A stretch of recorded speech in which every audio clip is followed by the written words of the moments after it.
Iran முன்வைத்த 10 அம்ச திட்டத்திலே லெபனானையும் சேர்த்துத்தான், இந்த யுத்த நிறுத்தம் லெபனானையும் சேர்த்துத்தான் என்று அங்கே சொல்லப்பட்டதாக நீங்கள் சொல்கிறீர்கள். முடிவுக்கு கொண்டு வரணுங்கிறது எல்லாருக்கும் தேவைங்கிறதுனால தான் உடனே பிரான்ஸ் என்ன பண்ணாங்கன்னு கேட்டால் லெபனானையும் இன்க்ளூட் பண்ணி தான் நீங்கள் பேச்சுவார்த்தை நடத்தணும்னு அமெரிக்காவுக்கு அழுத்தம் கொடுக்குறாங்க. பிரான்ஸுங்கிறது சாதாரணமான ஒரு நாடு இல்லை, அமெரிக்காவுக்கு ஈக்குவலான ஒரு நாடு. ஏன்னா ஐநாவில் இருக்கக்கூடிய 5 பலம் மிக்க நாடுகளில் அவங்க வீட்டோ பவர் கொண்ட ஒரு நாடு. லெபனானை சேர்க்கணும்னு கன்ஃபார்மாக ஈரான் நிற்பாங்க. லெபனானை சேர்க்கலைன்னா யுத்தம் நிற்காது. யுத்தம் நிற்கலைன்னா ஹொர்முஸ் மூடியே இருக்கும். ஹொர்முஸ் மூடி இருந்தால் மீண்டும் பாபல் மந்தபம் மூடிடுவாங்க. எல்லா நாட்டுக்கும் இது சிக்கல். பெரும் பெரும் நாடுகளால் செய்ய முடியாமல் போனதை பாகிஸ்தான் செய்தது. ஒருவேளை இந்த பேச்சுவார்த்தை வெற்றி அளித்தால் பாகிஸ்தானுக்கு அது எவ்வாறான ஒரு வெற்றியை கொடுக்கும்? அப்துல் ரஹ்மானுக்கு பாகிஸ்தான்டா ரொம்ப சந்தோஷம். ஆமாம், நான் அங்கே ஓதிய நாடு. இப்போ பேச்சுவார்த்தையை ஒரு நாட்டையை ஷட் டவுன் பண்ணி வச்சு பேச்சுவார்த்தை நடத்துறான்னா இந்த பேச்சுவார்த்தை எவ்வளவு முக்கியம்னு அவன் நினைப்பான். அந்த அளவுக்கு ஏன் நடத்துறாங்கன்னு கேட்டா, இதுல ராஜதந்திர ரீதியாக இந்த சமாதான ஒப்பந்தம் சக்சஸ் ஆயிடுச்சுன்னு வைங்க, ராஜதந்திர ரீதியாக சர்வதேச மட்டத்தில் பாகிஸ்தானுக்கு ஒரு பெரிய இடம் வந்துடும்.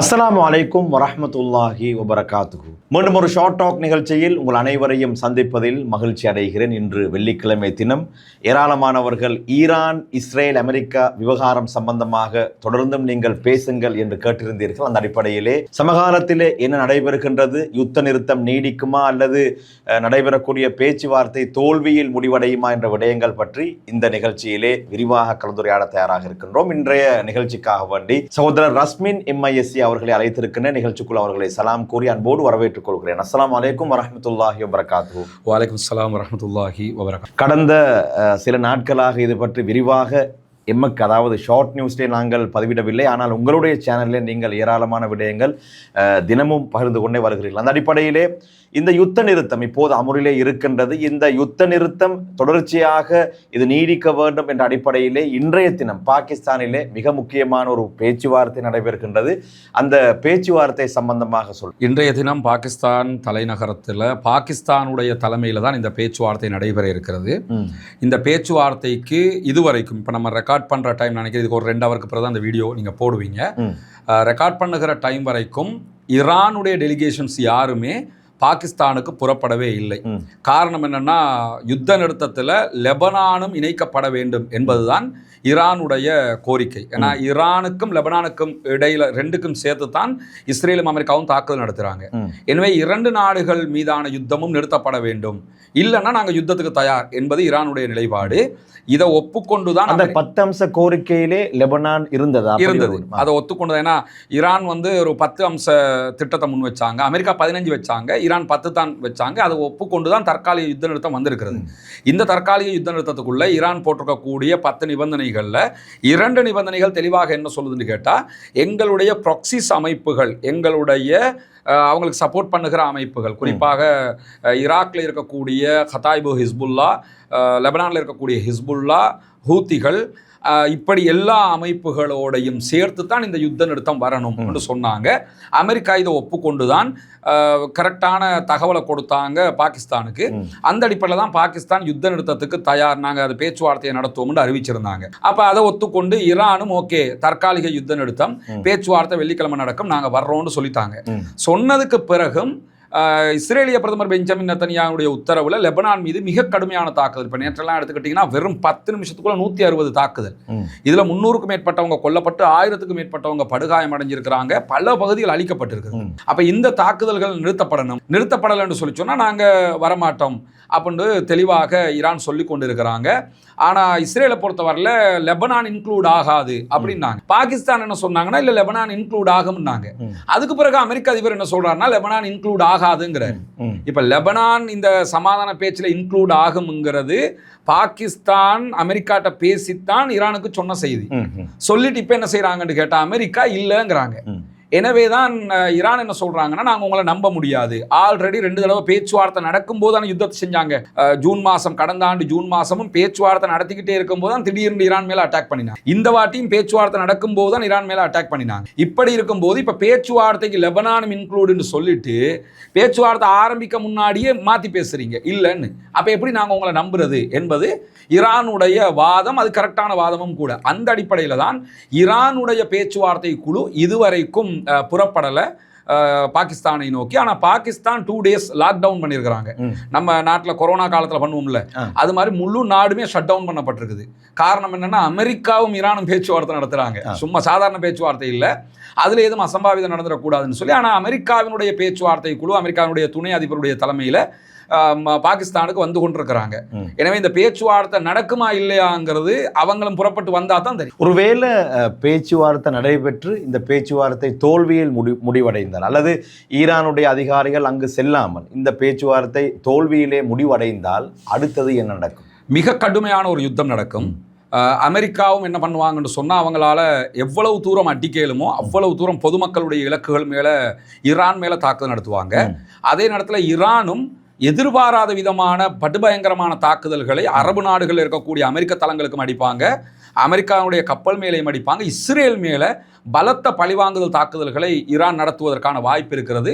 அதிலும் குறிப்பாக ஹிஸ்புல்லாக்களை பொறுத்தவரையில், ஹிஸ்புல்லாக்கள் இந்த யுத்தத்தில், இதுக்கு முன்னாடி நடந்த காசா ஓரையும் இந்த யுத்தத்தையும் எடுத்துக்கிட்டிங்கன்னா 2 ஓர்லையும் அவங்க ஏவுகணை தாக்குதல்கள், ராக்கெட் அட்டாக் எல்லாம் பண்ணினாங்க. ஆனால் இந்த தடவை தான் க்ரூஸ் ஏவுகணைகளை அட்டாக் பண்ணுறாங்க. இது கப்பல்கள் மீதான தாக்குதல். இஸ்ரேலுடைய ஆயுத கப்பல் மேலே தாக்குதல் நடத்தி இருக்கிறாங்க. இப்போ மேலதிகமான படுபயங்கரமான தாக்குதல்களை நடத்துகிறாங்க. அப்படி இருக்கும்போது இந்த யுத்த நிறுத்த பேச்சுவார்த்தை ஃபெயிலியர் ஆனதுன்னா, மிக கடுமையாக ஈரான் தாக்குதல் நடத்துறது மட்டுமல்லாமல், ஹிஸ்புல்லாக்கள் தாக்குதல் நடத்துறது மட்டுமல்லாமல், என்னுடைய கணிப்பு சரியாக இருந்தால் பாபல் மந்தபம் மூடுவாங்க. ஆல்ரெடி ஹொர்முஸ் மூடி இருக்குது. ஹொர்முஸால தான் உலகமே ஷட் டவுன் ஆகி அப்படி நின்றுக்கிட்டு இருக்கிறோம். அதனால தான் சர்வதேச நாடுகள் எல்லாம் இவ்வளவு பதட்டப்பட்டுக்கிட்டு இருக்கிறாங்க. அடுத்ததாக பாபல் மந்தபை மூடிட்டாங்கன்னா நம்ம மாதிரி நாடுகளுக்கெல்லாம் பெரும் கஷ்டம். ஐரோப்பிய நாடுகளுக்கு தாங்க முடியாத கஷ்டமா போயிடும். யமன்ல இருக்கக்கூடிய ஹவுத்திஸ் அதை பண்ணுவதற்கு வாய்ப்பு இருக்குது. இந்த யுத்தத்தை நீங்க எடுத்துக்கிட்டீங்கன்னா, யுத்தத்தில் ஈரான் ஆயுதத்தினால் ஜெயித்தது என்பதை விட தன்னுடைய திட்டங்களால் ஜெயித்தது. இந்த ஹொர்முஸை மூடினது தான் ஈரானுடைய வெற்றியே. அதை பெர்மனண்டா மூடுறோம்ன்றுவாங்க. அதே மாதிரி பாபல் மந்தபை மூடிட்டாங்கன்னா அது பெரிய நஷ்டமாக மாறிவிடும். அதை செய்வாங்க. ஈரான் முன்வைத்த 10 அம்ச திட்டத்திலே லெபனானையும் சேர்த்துத்தான், இந்த யுத்த நிறுத்தம் லெபனானையும் சேர்த்துத்தான் என்று அங்கே சொல்லப்பட்டதாக நீங்கள் சொல்கிறீர்கள். பாகிஸ்தானும் அதனை ஒத்துக்கொள்கின்றது. ஆனால் பின்னால் அமெரிக்காவும் இஸ்ரேலும் அதனை ஒத்துக்கொள்ளவில்லை. சில போது ஈரான் லெபனானை கைவிடுவதற்கான வாய்ப்பு இருக்கின்றதா? இப்ப இருக்கக்கூடிய சந்தர்ப்பத்தில் ஈரான் லெபனானை கைவிடுவதற்கு வாய்ப்பில்லை. பொதுவாக என்ன சொல்லுவாங்கன்னா, ஈரான் இதுக்கு முன்னாடி கைவிட்டிருக்குதுன்னு சொல்லுவாங்க. கைவிட்டிருக்குதுன்னா எப்படி அதை நம்ம புரிஞ்சுக்கிறோம்னா, உதாரணமாக ஏற்கனவே காசாவுக்கு துணையாக ஹிஸ்புல்லாக்கள் வந்தாங்களா இல்லையா? இதை கூட நம்மாக்கள் சில பேர் என்ன சொல்லுவாங்கன்னா, காசா நேரத்தில் ஈரானுக்கும் இஸ்ரேலுக்கும் யுத்தம் நடந்துச்சு, அதை காசா வாரோட நீங்கள் சேர்க்கக்கூடாது, நேரடியாக காசாவுக்காக அவங்க எங்கே சண்டை பிடிச்சாங்கன்னு எல்லாம் கேட்பாங்க. ஒன்று நல்லா புரிஞ்சுக்கிறங்க, ஹிஸ்புல்லா சண்டை பிடிக்கிறாங்கன்னாலே ஈரான் சண்டை பிடிக்குதுன்னு தான் அர்த்தம்.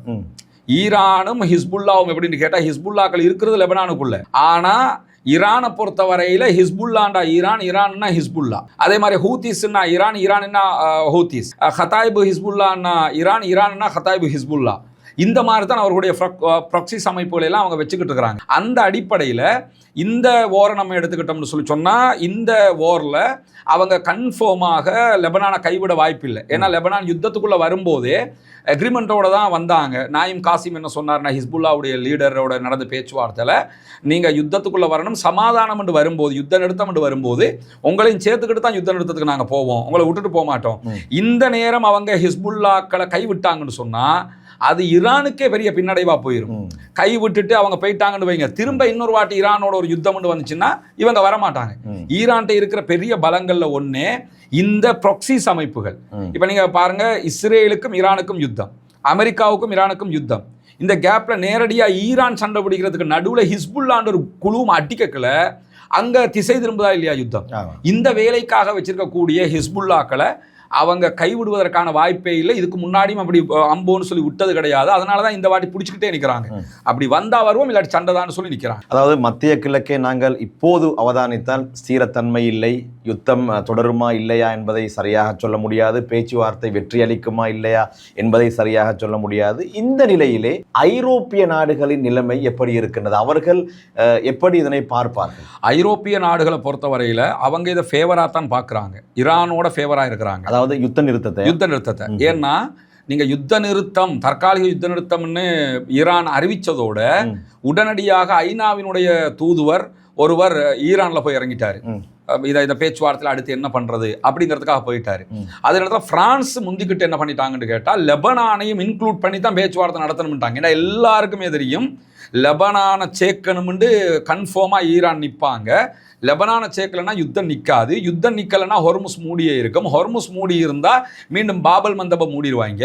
எல்லா நாட்டுக்கும் இது சிக்கல். ஈரான் இப்போ நீங்கள் ஈராக் வார் எடுத்துக்கிட்டிங்கன்னா அது ஈராக்குக்கு மட்டும்தான் சிக்கல். ஆப்கான் வார் எடுத்துக்கிட்டால் ஆப்கானுக்கு மட்டும்தான் சிக்கல்.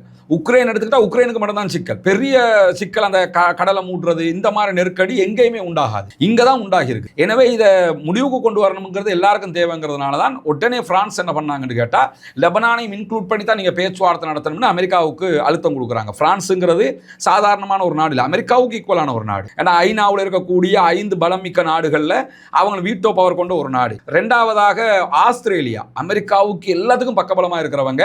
அவர் ஆஸ்திரேலியாவுடைய பிரதமர் உடனடியாக நீங்க இவங்களை இணைச்சு தான் செய்யணும்ட்டாரு. அதே நேரத்தில் உடனடியாக பிரிட்டிஷினுடைய பிரதமர் அலுவலகம் என்ன சொல்லிட்டாங்கன்னு சொல்லி சொன்னா நீங்க லெபனானையும் இன்க்ளூட் பண்ணி தான் இதை பண்ணணும். இப்படி எல்லா ஐரோப்பிய நாடுகளுமே லெபனானை சேர்த்துட்டு தான் நீங்க பேச்சுவார்த்தை நடத்தணும், லெபனானை விட்டு பண்ணவே கூடாதுங்கிறதுல மிக தெளிவாகவும் உறுதியாகவும் இருக்கிறாங்க. அதை தாண்டி நீங்க பாத்தீங்கன்னா சவுதி அரேபியாவினுடைய ஃபாரின் மினிஸ்டர் ஃபர்ஹான் அவங்க என்ன பண்ணிட்டாங்கன்னா உடனடியாக நேற்றைய தினம் ஈரானுடைய ஃபாரின் மினிஸ்டர் அப்பாஸ் அராக்சியோட பேசுறாரு. பேசி அடுத்து என்ன பண்ண போறீங்க, பேச்சுவார்த்தை எப்படி இருக்க போகுது, நம்ம தான் ஈரானா சவுதியான்னு பார்த்துக்கிட்டு இருக்கிறோம். அவங்க அவங்களுக்கு தெரியும் இந்த யுத்தம் ஷியா சன்னி யுத்தம் கிடையாது. இந்த யுத்தத்தில் நம்ம மேல ஈரான் அடிக்கவும் இல்லை.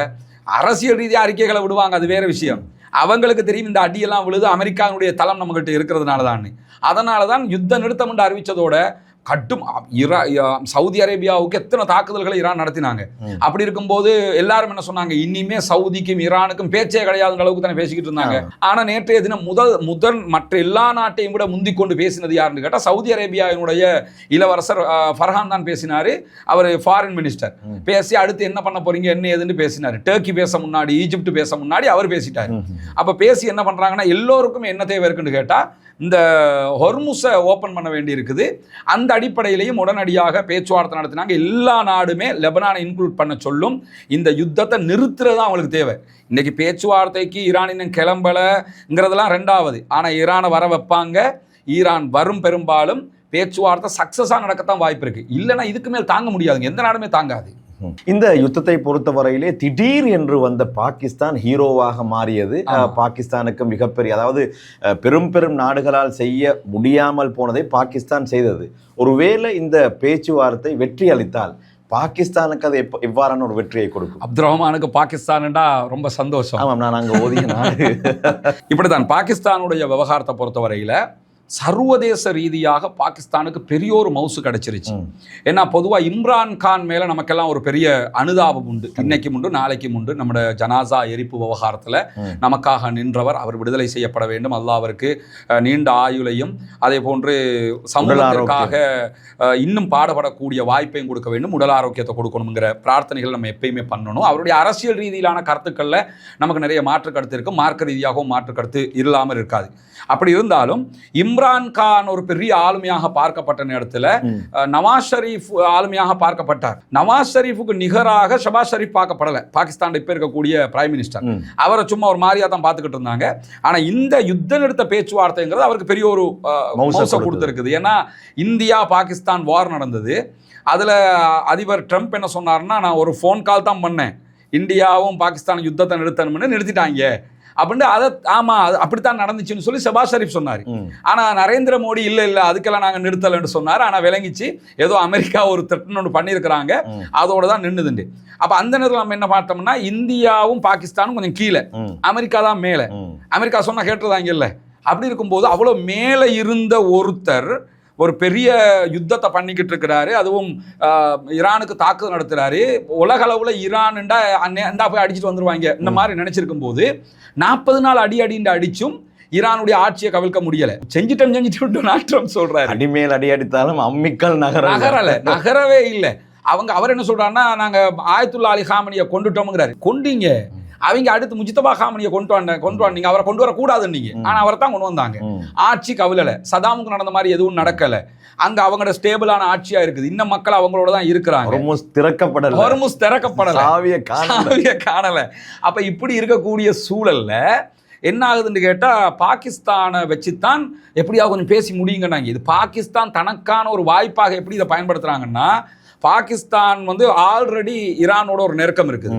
அந்த நெருக்கத்தை பயன்படுத்தி தான் எப்படியாவது இந்த யுத்தத்தை முடிவுக்கு கொண்டு வரும், பாகிஸ்தான் சொன்னா கேட்பாங்க என்கிற ஒரு நிலை ஈரானுக்கு இருக்கிறது. அந்த அடிப்படையில் தான் நீங்க வாங்குங்க இதை பேசி முடிச்சிருவோம், அமெரிக்கா இப்படி கோரிக்கை வைக்கிறாங்கன்றதோடு தான் அமெரிக்கா பாகிஸ்தானை விட்டு அந்த பேச்சுவார்த்தையை நடத்தினாங்க. சொல்லிக்கிறவாங்க இல்ல எங்களிடத்துல ஈரான் கெஞ்சியது, ஈரான் எங்க கெஞ்சியது எங்கேயாவது பார்த்துருக்க மாட்டீங்க. அதனால பாகிஸ்தான் இந்த வாய்ப்பை பயன்படுத்தி இப்ப பேச்சுவார்த்தையை ஒரு நாட்டையை ஷட் டவுன் பண்ணி வச்சு பேச்சுவார்த்தை நடத்துறான்னா இந்த பேச்சுவார்த்தை எவ்வளவு முக்கியம்னு அவன் நினைப்பான். அந்த அளவுக்கு ஏன் நடத்துறாங்கன்னு கேட்டா, இதுல ராஜதந்திர ரீதியாக இந்த சமாதான ஒப்பந்தம் சக்சஸ் ஆயிடுச்சுன்னு வைங்க, ராஜதந்திர ரீதியாக சர்வதேச மட்டத்தில் பாகிஸ்தானுக்கு ஒரு பெரிய இடம் வந்துடும். காசா வார நிறுத்தினதுல கத்தாருக்கு ஒரு பெரிய மவுசு வந்துச்சா இல்லையா? அது மாதிரி அதை தாண்டிய மவுசு இது. அமெரிக்காவுக்கே பெரிய தர்ம சங்கடமான ஒரு யுத்தத்தை பாகிஸ்தான் பேச்சுவார்த்தை நடத்தி நிறுத்திட்டாங்கன்னும் போது, இந்தியாவா பாகிஸ்தானான்னும் போது ராஜ்ய ரீதியாக பாகிஸ்தானுக்கு பெரிய செல்வாக்கு சர்வதேச மட்டத்தில் உருவாகும். அதை பாகிஸ்தான் ஒரு வாய்ப்பாகவே பயன்படுத்துறாங்க. பாகிஸ்தான்னா உலகத்தில் எப்படி காட்சிப்படுத்தி வச்சிருக்கிறான், அங்க குண்டுதான் வெடிக்கும், பாகிஸ்தான்காரங்கன்னா ஒரு மாதிரியான ஆக்கள், சண்டை பிடிக்கிற ஆக்கள், இப்படித்தானே வெளியில காட்டப்பட்டிருக்குது. இந்த பேச்சுவார்த்தைக்கு பிறகு இல்ல பாகிஸ்தான் வந்து சமாதானத்தை விரும்புறவங்க என்கிற ஒரு கோணத்தை உலகத்திற்கு கொடுத்துரும். அழகான ஒரு வாய்ப்பை அருமையாக பயன்படுத்துறாங்கிறது மட்டும் தெளிவாக தெரிகிறது. சில போது ஷபாஸ் ஷரீப் நோபல் பரிசுக்காக வாய்ப்பும் செய்யப்படுவதற்கு அவருக்கும் கிடைக்க வேண்டியது இவருக்கு கிடைச்சாலும் வாய்ப்பு இருக்கிறது. இறுதியாக சொல்லுங்கள், கடந்த 2 ஆண்டுகளாக நீங்கள் காசாவுடைய அப்பாவிகளுக்காக வேண்டி குரல் கொடுத்து ஒருவர், அவர்களுக்காக வேண்டி இலங்கையில் நடத்தப்பட்ட அத்துணை ஆர்ப்பாட்டங்கள், அதே போன்று கவன ஈர்ப்பு போராட்டங்களில் எல்லாம் நீங்கள் பங்கெடுத்து வருவர். ஆனால் இந்த ஈரான் முன்வைத்த 10 அம்ச கோரிக்கைகளில் பாலஸ்தீன் சேர்க்கப்படவில்லை என்று அந்த சிலர் இலங்கையில இருந்து சொல்லிக் கொண்டிருக்கிறார்கள். அதற்கான பதிலை சொல்லுங்க. காசாவை சேர்க்கல, காசால யுத்த நிறுத்தம் பத்தி இவங்க பேசல, லெபனானுக்கு யுத்த நிறுத்தம் கேட்கறாங்க அப்படிங்கிறாங்க. காசாவுல இப்ப ஆல்ரெடி 180 நாளாக யுத்த நிறுத்தம் தான். காசாவுல டொனால்ட் ட்ரம்ப் தலைமையில காசாக்கு கமிட்டி உருவாக்கப்பட்டு யுத்த நிறுத்தத்தை மீறி தாக்குதல் நடத்துறான், அது வேற விஷயம். ஆனா யுத்த நிறுத்தம் சீஸ்ஃபயர் தான் காசாவுல இருக்கு. இந்த யுத்தத்துல எங்கேயாவது பாலஸ்தீன விடுதலை அமைப்பினர் தாக்கினாங்களா? இஸ்ரேல ஹிஸ்புல்லா தாக்குறாங்க, பாலஸ்தீன விடுதலை அமைப்பினர் தாக்கல. ஏன் தாக்கலன்னு கேட்டா, இஸ்ரேலுக்கும் பலஸ்டைனுக்கும் இடையில யுத்த நிறுத்தம் நடைமுறையில் இருக்குது. இல்ல அவங்களும் களத்துக்கு வந்து இதான் வாய்ப்புன்னு சொல்லி அடிச்சிருப்பாங்களே. அது பேச்சுக்கு வராதுக்கான காரணம் என்னன்னு கேட்டா, ஆல்ரெடி அங்க யுத்த நிறுத்தம் இருக்கிறது. யுத்த நிறுத்தம் இருக்கும்போது திருப்பி காசாவையும் சேர்க்கணும்னு சொல்லி சொன்னா அமெரிக்காக்காரன் கேட்பான், உனக்கு என்ன பிடிச்சிருக்குன்னு கேட்பான். ஆல்ரெடி அங்க யுத்த நிறுத்தம் தானே இருக்குது, திருப்பி என்ன யுத்த நிறுத்தம் அப்படின்னு கேட்பான். இது வந்து இந்த அதை மீறி இஸ்ரேல் தாக்கினால் ஒட்டுமொத்த உலக நாடுகளும் அதை எதிர்க்க. என்னன்னா சில பேர் வந்து நீங்க சொன்ன மாதிரி தான், சில பேர் வந்து பாத்தீங்களா ஈரான் போட்ட அந்த நிபந்தனையில காசா இல்ல, சரி காசாவை ஈரான் போடல, ஓகே அவங்க ஷியாக்கள் நாசமா போனவங்க வச்சுக்கிறோமே உங்க வாதப்படியே, அவங்க பாத்தீங்களா ஷியாங்கிறதுனால போடல அப்படித்தானே சொல்றாங்க. சரி சவுதி எப்படி நிப்பாட்டிச்சா? குவைத் நிறுத்திச்சா? எந்த நாடு நிறுத்திச்சு? ஒரு நாடு நிறுத்தல. நிறுத்தாதவன்ட்ட கேள்வி கேட்க ரெடி இல்லை. எவன் இருக்கிறான் சண்டை பிடிக்கிறானோ அவன்கிட்ட கேள்வி கேட்க வர்றாங்க. இது வந்து அந்த அடிப்படையை புரியல. ஆல்ரெடி காசாவுல யுத்த நிறுத்தத்தில் தான் இருக்கிறார்கள். யுத்த நிறுத்தம் மீறப்படுகிறது, அது எல்லா நாடும் கண்டிக்குது, ஈரானும் கண்டிக்கிறது, அது வேற விஷயம். இதை இதுக்குள்ள இன்க்ளூட் பண்றதுக்கு அங்க யுத்த நிறுத்தத்தை எப்படி ஆல்ரெடி இருக்கிற யுத்த நிறுத்தத்தை இன்க்ளூட் பண்ண முடியாது, அதனாலதான் அவங்க பண்ணல. எது எவ்வாறாக இருந்தாலும் இன்றைய நாளிலே பாகிஸ்தானிலே மிக முக்கியமான ஒரு பேச்சுவார்த்தை நடைபெற போகின்றது. அந்த பேச்சுவார்த்தை சக்சஸ் ஆக வேண்டும், அது வெற்றி அளிக்க வேண்டும், உலகத்திலே சமாதானம் மலர வேண்டும் என்ற பிரார்த்தனையோடு இந்த நிகழ்ச்சியை முடிவுக்கு கொண்டு வருகின்றேன். என்னுடைய அழைப்பை ஏற்று கலையகத்திற்கு வந்து சிறப்பான விளக்கங்களை வழங்கிய சகோதரர் ரஸ்மின் MISC அவர்களுக்கு நன்றிகளை தெரிவித்துக் கொள்கிறேன். ரொம்ப நன்றி. ஜஸாக்கல்லாஹ்.